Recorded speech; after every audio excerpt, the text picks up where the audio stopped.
જાદુ બતાવું તમને. જો આપણે મેગ્નેટ લીધું છે અને આની ઉપર હું ફેરવું છું. જો જ્યાં મારું મેગ્નેટ ફરે છે ને એમાં આ પાવડર ફરે છે. હવે આ વસ્તુ શું છે?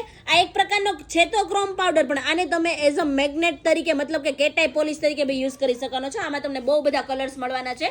તો આપણે સૌથી પહેલા તો છે ને મિક્સિંગ પ્લેટમાં આપણે બેઝ કોટ કાઢી લેવાનો છે. જો અહીંયા મેં બેઝ કોટ કાઢી લીધો છે. જેટલા આપણે નેલ્સ પેઇન્ટ કરવા છે ને એ પ્રમાણે મેં અહીંયા બેઝ કોટને બારો કાઢી લીધો છે. ઓકે, ત્યારબાદ મારે જે કોઈ બી કલર્સની કેટાઈઝ કરવી છે, આને જો આ એકદમ પાવડર બહુ જ જોરદાર આનો છે. આ પાવડરને તમે એઝ અ ક્રોમ પાવડર તરીકે બી યુઝ કરી શકવાના છો અને એઝ અ કેટાઈ પાવડર તરીકે બી. હવે મારે આમાંથી પાવડર લેવાનો છે અને આની અંદર મારે અહીંયા મિક્સ કરવાનો છે.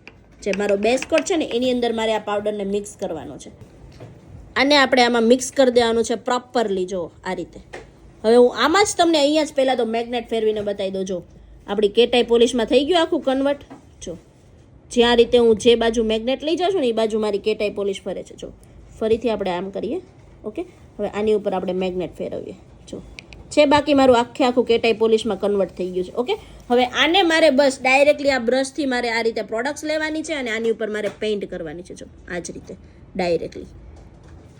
સાવ ઇઝી રીત છે અને કેટાઈ પોલિશમાં તમે કન્વર્ટ કરી શકો છો અને એઝ અ ક્રોમ પાવડર તરીકે બી યુઝ કરી શકો છો. બહુ જ જોરદાર અને હાઈ શાઇન આવે છે. ઓકે,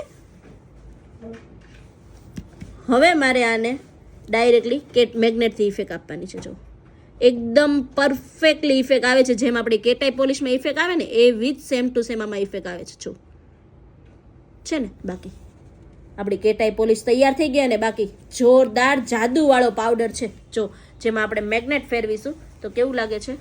બહુ જ મસ્તીનું લાગે છે. જો આ આપણો તો કેટાઈ પ્લસ ક્રોમ પાવડર.